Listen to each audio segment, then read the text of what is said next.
वक्फ के ताल्लुक से एक अहम खबर। बेंगलुरु के चंद अहम लोगों पर वक्फ की जमीन को फरोख्त करने के इल्जाम में एफआईआर दर्ज हो गया है। कर्नाटका स्टेट वक्फ बोर्ड ने अल-अमीन के साबिक सेक्रेटरी सुभान शरीफ की शिकायत पर एसजे पार्क पुलिस स्टेशन में आयशा अमीना ट्रस्ट के सदर और तमाम ऑफिस बेरियर मेंबरान पर एफआईआर दर्ज कर दिया है। एफआईआर में बड़े नाम शामिल हैं। आयशा अमीना ट्रस्ट के चेयरमैन अहमद शरीफ सिराज को एक्यूज नंबर 1 बनाया गया है। इसी तरह से एक्यूज नंबर 2 में आयशा अमीना ट्रस्ट के सेक्रेटरी उमर इस्माइल और खाजन A3 जुबैर अनवर को बनाया गया है। इसी तरह से A4 में तमाम ट्रस्ट के मेंबरान शामिल हैं।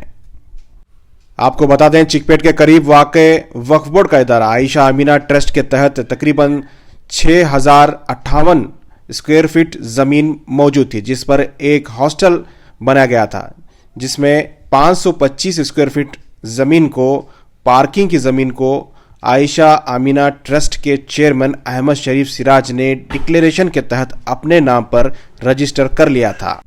रजिस्ट्रेशन साल 2023 में हुआ था। इसके बाद यहां 6 दुकानें बनाए गए थे। यह जमीन बेहद कमर्शियल जमीन है, जहां पर 6 दुकानें बनाकर रेंट पर दिया गया है। इस वक्फ की जमीन को फरोख्त करने के इल्जाम में आयशा अमीना ट्रस्ट के जिम्मेदारान, जिसमें सदर व अराकीन शामिल हैं, तमाम लोगों पर एफआईआर दर्ज कर दिया गया है। वक्फ बोर्ड ने एसजे पार्क पुलिस स्टेशन में यह एफआईआर दर्ज किया है। सुभान शरीफ के शिकायत पर यह एफआईआर दर्ज की गई है। सुभान शरीफ कुछ साल पहले अल-अमीन में बदनवानी के इल्जाम में इन्हें अल-अमीन से रिमूव किया गया था। इसी दौरान आयशा अमीना ट्रस्ट से भी इन्हें निकाला गया था। सुभान शरीफ ने प्रेस कॉन्फ्रेंस में बताया कि इन्हें बेबुनियाद इल्जामात लगाकर निकाला गया था, जिसे इन्हें बाद में बी रिपोर्ट यानी बेगुनाह साबित हुए हैं। सुभान शरीफ ने वक्फ बोर्ड को शिकायत कर इस पूरे मामले की जानकारी दी थी, जिसके बाद वक्फ बोर्ड ने कार्रवाई करते हुए एफआईआर दर्ज कर लिया है। प्रेस कॉन्फ्रेंस में सुभान शरीफ ने मीडिया से बात करते हुए बताया कि जिस तरह से पूरे मुल्क में वक्फ कानून, अमेंडमेंट कानून के खिलाफ एक मुहिम चलाई जा रही है, वक्फ को बचाने की मुहिम चलाई जा रही है, वहीं दूसरी जानिब इस तरह के वक्फ की ज़मीनों को लूटने के लिए कोशिश कर रहे हैं। इस ताल्लुक से सुभान शरीफ ने कहा कि इस वक्फ की ज़मीन को जल्द से जल्द वापस वक्फ बोर्ड अपने कब्जे में ले और इस पर कार्रवाई करे। आयशा अमीना ट्रस्ट का टोटल मेजरमेंट 6050 पर 8 स्क्वायर फीट है। इसमें 525 स्क्वायर फीट जो पार्किंग एरिया था, वहाँ पर ये अहमद शरीफ सिराज साहब को ये जगह उनके तहवील कर दी गई डिक्लेरेशन डीड के साथ। तो इस सिलसिले में कर्नाटका बोर्ड ऑफ वक़ाफ़ के ज़िम्मेदारों ने इसकी पूरी तहक़ीक़ करने के बाद, मुतमईन होने के बाद, वो SJ park police station Bengaluru में ये एफआईआर दर्ज किए हैं। ये एफआईआर सदर अहमद शरीफ सिराज, सेक्रेटरी उमर इस्माइल खां, ट्रेजरर जुबैर अनवर और 4 ट्रस्टीज़ खालिद खुर्रम सेठ, जफरुल्लाह खान, एम रियाज अहमद और फैसल, इन 4 अहबाब, 4 ट्रस्टीज़ और 3 वहदेदारों के ख़िलाफ़ ये मुकदमा कर्नाटका बोर्ड ऑफ वक़ाफ़ ने दायर किया है, जिसका मैं खैर मकदम करता हूँ और अल्लाह से दुआ करता हूँ कि इस तरह ये हमारे जितने भी आयशा अमीना ट्रस्ट ही नहीं, दूसरे औक़ाफ़ी अदारों की भी अल्लाह हिफाजत फरमाए। औज़ु बिल्लाहि मिनश शैतानिर रजीम, बिस्मिल्लाहिर रहमानिर रहीम। मोअज़्ज़िज़ बुज़ुर्गों और साथियों, आज की प्रेस कॉन्फ्रेंस बुलाने का मकसद ये है कि आयशा अमीना ट्रस्ट जो वक्फ का दायरा है, इसमें बहुत सारे घोटाले हुए हैं। तो इस सिलसिले में ये प्रेस कॉन्फ्रेंस बुलाई गई है। मैं सबसे पहले अल्लाह रब्बुल इज़्ज़त का बेहद मशकूर हूँ कि इस इंसाफ और हक़ की जंग में मुझे अल्लाह ताला कबूल फरमाए, क्योंकि मैं अल-अमीन रत्ना डॉक्टर सुभान शरीफ वो साबिक सदर आयशा अमीना ट्रस्ट हूँ। मुझे सबसे पहले 2012 में डॉक्टर मुमताज़ अहमद खान साहब की इमा पर मुझे ट्रस्ट में ट्रस्टी लिया गया था और 2018 से 2022 तक मैं इस इदारे का सदर भी रहा। ये औकाफ़ी इदारा है। इसकी बुनियाद मरहूम नबी शरीफ साहब ने डाली। वो 1970 पर 2 में ये ट्रस्ट कायम किए, आयशा मीना ट्रस्ट, जिसका सर्वे नंबर है 5 और 6 सरदार पात्रप्पा लेन, OTC रोड में यह जगह पर ये जगह खाली जगह थी। इसको इन्होंने नबी शरीफ साहब ने 1980 पर 4 में ये इस जगह को कर्नाटका बोर्ड ऑफ औकाफ के हवाले किए। मैं बारह से दुआ गो हूँ कि मरहूम नबी शरीफ साहब की मग़फ़िरत फरमाए, क्योंकि उन्होंने कौम मिलत की खातिर 1980 पर 4 में इस अदारे को कर्नाटका बोर्ड ऑफ औकाफ के सुपुर्द किया और ये अदारा यहाँ पर चलता रहा और अलमीन एजुकेशन सोसाइटी के ज़िम्मेदारों ने उन्होंने सोचा कि अलमीन के लिए एक हॉस्टल की बहुत सख्त ज़रूरत है। तो इस अदारे में उन्होंने इस जो खाली जगह थी उसको यहाँ पर 5 मंजिला इमारत तैयार किए। ये बेहतरीन इसमें तैयार किए और इसकी तैयारी के लिए जनाब इरफान रज़ाक साहब ने बहुत कोशिश की और एक बेहतरीन हॉस्टल कायम हुआ, जिसमें 120 बच्चे इस रिहाइश गाह में रह सकते हैं। लड़कियों का हॉस्टल? ये लड़कों का हॉस्टल है। लड़कों के हॉस्टल में यहाँ पर कौम मिल्लत के अफराद जो बच्चे हैं, यहाँ पर गरीब बच्चों के लिए और उनकी फलाह बहबूदी के लिए बुज़ुर्गों ने इस इदारे को कायम किया और यहाँ पर ये चलता रहा। डॉक्टर मुमताज़ अहमद खान साहब की इंतकाल जो 2022 में हुई, इसके बाद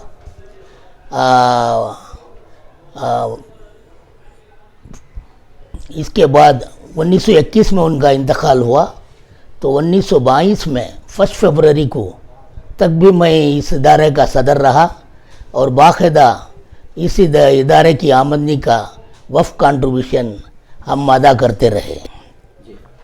2021 में जनाब डॉक्टर मुमताज़ अहमद खान साहब का जब इंतकाल हुआ, इसके बाद तक से भी मैं सदर रहा था इस इदारे का और 1 फरवरी 2022 को मुझे इस इदारे में FIR डाल के इस इदारे से मुझे बर्खास्त किया गया, बग़ैर नोटिस के, बग़ैर इंक्वायरी के। एक सदर को निकाला गया FIR डाल के और इसमें दूसरे को जो सेक्रेटरी थे अहमद शरीफ सिराज, उनको सदर बनाया गया और उमर इस्माइल खान को सेक्रेटरी और ज़ुबैर अनवर को ट्रेजरर और दूसरे ट्रस्टीज़, टोटल 7 ट्रस्टीज़ पर मुश्तमल ये अदारा कायम था और अभी कायम है। आप पर क्या इल्ज़ाम था उस वक्त? मेरे पर ये इल्ज़ाम ये लगाया था कि मुझ पर मिसअप्रोप्रिएशन ऑफ फंड्स, जो फंड्स हैं जो उसका मैं गलत इस्तेमाल किया हूँ बोल के मेरे पर FIR लगाया गया, जिसका पुलिस के ज़रिए इसकी कंप्लीट तहकीकात हुई और उसमें मुझे B रिपोर्ट देकर बाइज़्ज़त मुझे बरी किया गया। तो इसके बाद ये अदारा और मैं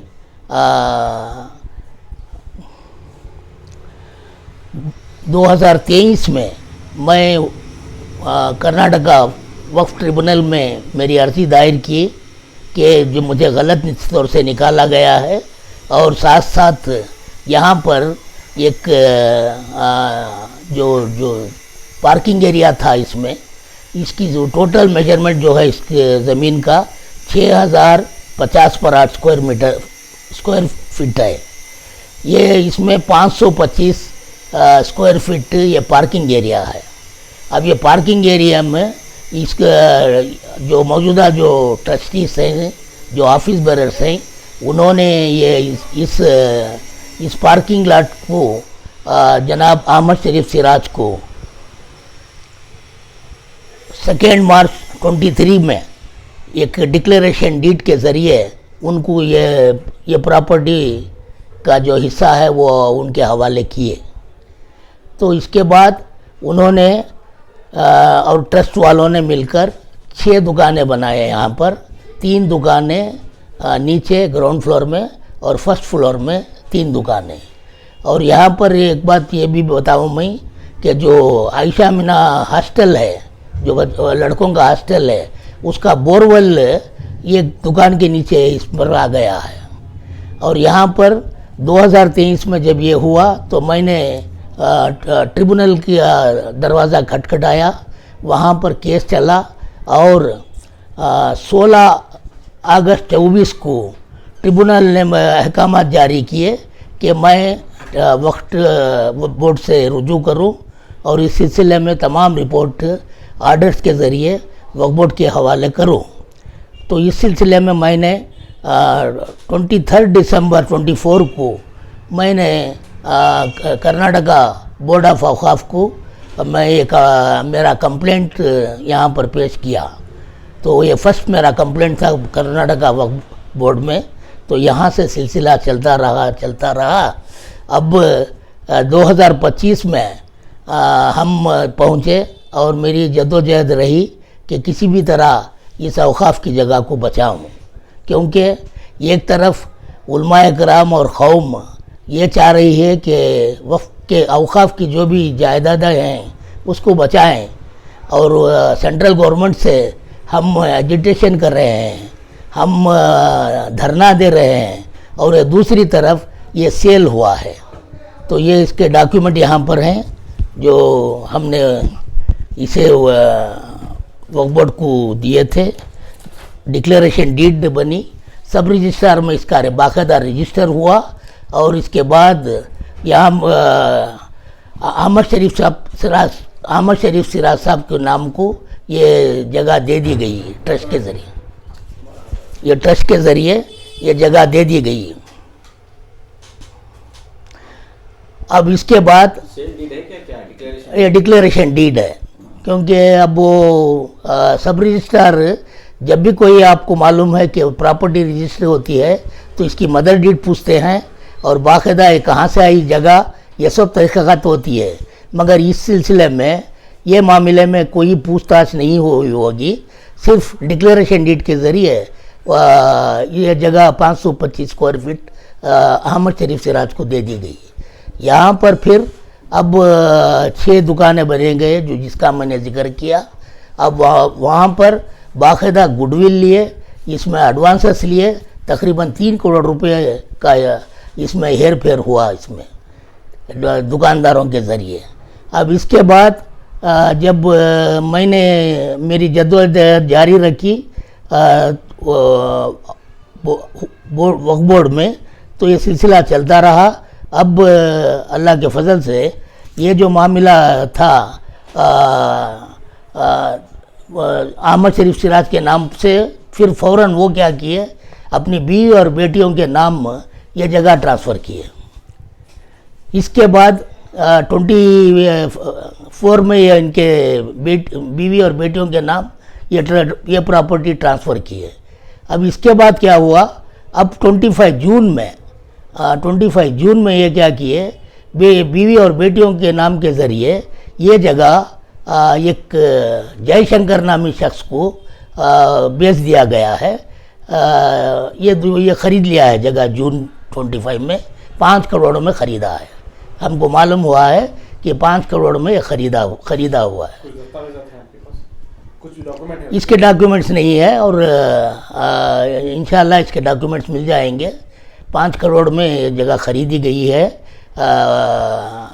जयशंकर ने इनके पास से। अब ये मामला ये है, जून में जब बेचने के बाद वो क्या किया, बाकायदा अपने नाम पर ये प्रॉपर्टी जो 5 और 6 जो सर्वे में था, जो नबी शरीफ साहब ने उस वक्त तकरीबन 70/2 में जब वो दिए थे, वक्फ बोर्ड को 80/4 में दिए, उस वक्त से लेकर ये जगह जो उस वक्फ बोर्ड में ही थी, अब ये जो जगह जो है पूरा खाता वगैरह सब आयशा अमीना ट्रस्ट के नाम पर था। ये अदारा व औकाफी अदारा है। तो अब इसके बाद ये जयशंकर क्या किया, जगह लेने के बाद वो BBMP में अपने नाम पर खाता ट्रांसफ़र कर लिया और इलेक्ट्रिसिटी मीटर अपने नाम पर कर लिया, और यहाँ तक हमको मालूम है कि ई खाता भी उसने हासिल कर लिया है। तो ये बात होने के बाद हम हुकूमत से और हुकूमत के ज़िम्मेदारों से और बिलखुसूस वक्फ बोर्ड के ज़िम्मेदारों से मैंने मुलाकात की और ये कोई जद्दोजहद जारी रखी और वो भी मुतमईन हुए। तो अल्हम्दुलिल्लाह ये मामला ऐसा रहा। अब दूसरी बात क्या है, ये 525 स्क्वायर फीट का मामला नहीं है, ये तो जगह गैर कौम को बेच दी गई है। अब दूसरी जो जगह है, जो आयशा अमीना हॉस्टल है, आयशा अमीना ट्रस्ट की जो प्रॉपर्टी है, वो ट्रिब्यूनल में ये एक एफिडेविट डाले हैं स्टेटमेंट के ज़रिए कि ये जो आयशा अमीना ट्रस्ट जो है ये प्राइवेट ट्रस्ट है, इसका कर्नाटका बोर्ड ऑफ औकाफ से कोई लेन देन इसका नहीं है, और वक्त कंट्रीब्यूशन भी देना बंद कर दिए हैं।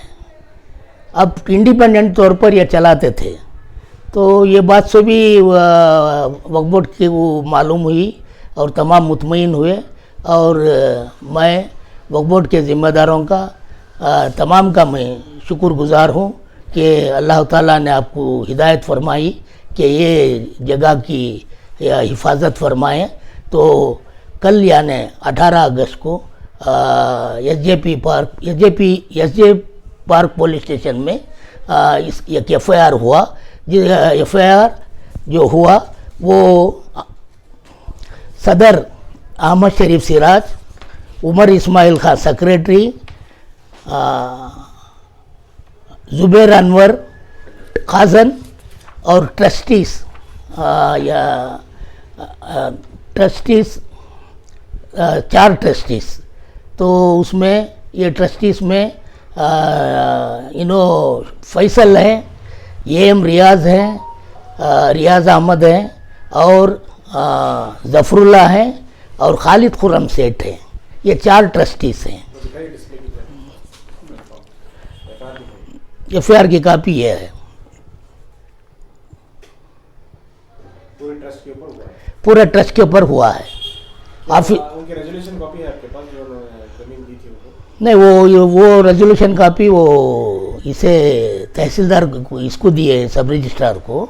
वहाँ पर ये अब इंशाल्लाह अब ये तहक़ीक़ात हो रही है तो वहाँ पर मिल भी जाएगी। और ये डॉक्यूमेंटेशन जो भी बताया मैं, ये जयशंकर इन्हें हासिल कर लिया है। और ये दूसरी जो जगह है, जो हॉस्टल की जगह है, जो लड़कों बॉयज़ हॉस्टल चल रही है, वो हॉस्टल की जगह भी ये प्राइवेट ट्रस्ट है, कर्नाटका बोर्ड ऑफ औकाफ की जगह नहीं है बोल के ये डिक्लेरेशन मेरे केस में वक्फ ट्रिब्यूनल के सामने पेश किए हैं। उसका भी मेरे पास से डॉक्यूमेंट है। ये वक्फ का, ये ट्रिब्यूनल का है। कल जो कार्रवाई हुई 18 अगस्त को जी, FIR हो चुका है। FIR हो चुका है। ये वक्फ बोर्ड की जानिब से FIR हुआ है। ये मेरे कंप्लेंट भी इसमें मेंशन किए हैं। और अल्हम्दुलिल्लाह कल FIR हुआ। लीगल एडवाइज़र, डिस्ट्रिक्ट वक्फ ऑफिसर और डिस्ट्रिक्ट ऑफिसर का स्टाफ, ये सब मिलकर ये FIR दर्ज किए हैं। तो अल्हम्दुलिल्लाह ये बहुत बड़ा काम हुआ है वक्फ बोर्ड की जानिब से, क्योंकि ये जो इक़दाम हुआ है मैं उसका खैर मकदम करता हूँ, क्योंकि ये अल्लाह की जगह है। वक्फ इज़ ऑलवेज वक्फ कर को बोलती। सुप्रीम कोर्ट में भी एक वर्डिक्ट हुआ है कि जो वक्फ की जगह जो है ये इट इज़ ऑलवेज ए वक्फ। एक बार वक्फ डिक्लेरेशन हो गया, ये अल्लाह की जायदाद है, अल्लाह की प्रॉपर्टी है। तो अब अल्लाह की प्रॉपर्टी को बचाने की जिम्मेदारी हम तमाम की है। इसमें सदर सेक्रेटरी इनकी जिम्मेदारी नहीं है, ये पूरे कौम की जिम्मेदारी है। ये कौमी अदारा है और मैं चाहता हूँ कि ये अदारा जो औकाफ़ी में रहे, औकाफ़ इसकी देखभाल करें और इंशाअल्लाह यहाँ से जो बुज़ुर्गों ने जिन मकसद के तहत ये अदारा बच्चों के हॉस्टल के लिए क़ायम किया था उसे जारी रखें, ये मेरी ये है। और मैं उलमा इकराम और तमाम आइम्मा से गुजारिश करूँगा कि ये जो एक तरफ हम लड़ रहे हैं, एजिटेशन कर रहे हैं कि औकाफ़ की जायदाद को बचाएं और सेंट्रल गवर्नमेंट से हम लड़ रहे हैं, ये खुद हम ऐसे मामले कर रहे हैं तो हम अल्लाह को क्या जवाब देंगे, क्योंकि अल्लाह की प्रॉपर्टी ये है। मैं अल्लाह से भी मैं इल्तिजा किया कि मुझे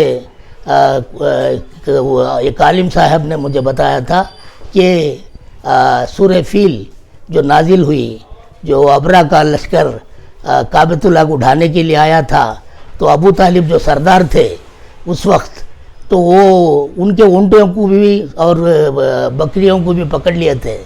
तो वो उसकी तलाश में निकले थे अबू तालिब हुज़ूर सल्लल्लाहु अलैहि वसल्लम के चचा। तो वो इन्हें अबरा बोला कि क्या आपको आपके ऊँटों की पड़ी है, मैं तो काबतुल्लाह ढाने आया हूँ। तो वो बताए थे कि इसका मालिक मैं हूँ, काबतुल्लाह का मालिक अल्लाह ताला है। तो सूरह फील के ज़रिए ये तमाम पूरे हाथी जो फौज आई थी पूरी तबाह कर दी अल्लाह। तो ये हमको सोच कर चलना है, ये अल्लाह की अमानत है, अल्लाह की प्रॉपर्टी है, इसको हमको बराबर इसकी निगहबानी भी करना है और यहाँ पर हमको होशियारी से, एक ईमानदारी से हमको अदारे चलाना है। ये मेरी गुजारिश है। ये क्यों कर रहा हूँ मैं गुजारिश, 2019 में इसी अदारे से मैं मुतवल्ली के ज़मरे में कर्नाटका बोर्ड ऑफ औकाफ का मैं इंतखाब भी लड़ा था, जिसमें मुझे अच्छे वोट भी हासिल हुए थे, मगर मैं कामयाब ना हुआ। मेरा मकसद वो यही था कि औकाफ जो मामले हैं उसे सुलझाए, उसे अल्लाह की खातिर जो मुतवल्ली हज़रात जो खिदमत कर रहे हैं उनकी मदद किया जाए। तो ये मेरा मंशा था। इस अदारे से बहुत बुज़ुर्ग बहुत खिदमत किए हैं। मसलन यहाँ हमारे इब्राहिम खलीलुल्लाह खान साहब जो सालार के एडिटर भी थे, माइनॉरिटी कमीशन के चेयरमैन भी थे और जनता दल में भी थे वो।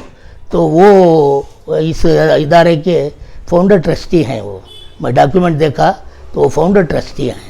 तो ये सभी बुज़ुर्गों की देन है कि हमको इसकी रखवाली करना है, निगहबानी करना है। बस मैं इतना कहूँगा। इतना बड़ा हादसा हुआ, वक्फ बोर्ड जो है खामोश है, ये किस लिए खामोश है? सब ये क्या है, तकरीबन मैं वह बात भी उनसे पूछा, वो बता रहे थे कि तकरीबन 30 पर 2000 अदारे औकाफ के उनके पास हैं, उनको वक्त ही नहीं है देखने के लिए। और हम इसमें क्या है, ये कामयाबी इसलिए मिली है कि मैं इसके पीछे पड़ा था। हर दिन हर लम्हा इसके पीछे में पड़ा था। ऐसा एक दीवानगी लेकर काम को आगे बढ़ना है अगर अल्लाह की प्रॉपर्टी को बचाना है। हम गिले कर लेके बैठे, वक्फ बोर्ड नहीं कर रही है, ये वक्फ बोर्ड ऐसा की वैसा की, ये गिले शिकवे से काम नहीं चलता। वो मेहनत से, अपनी कोशिश से हम इसको बचा सकते हैं।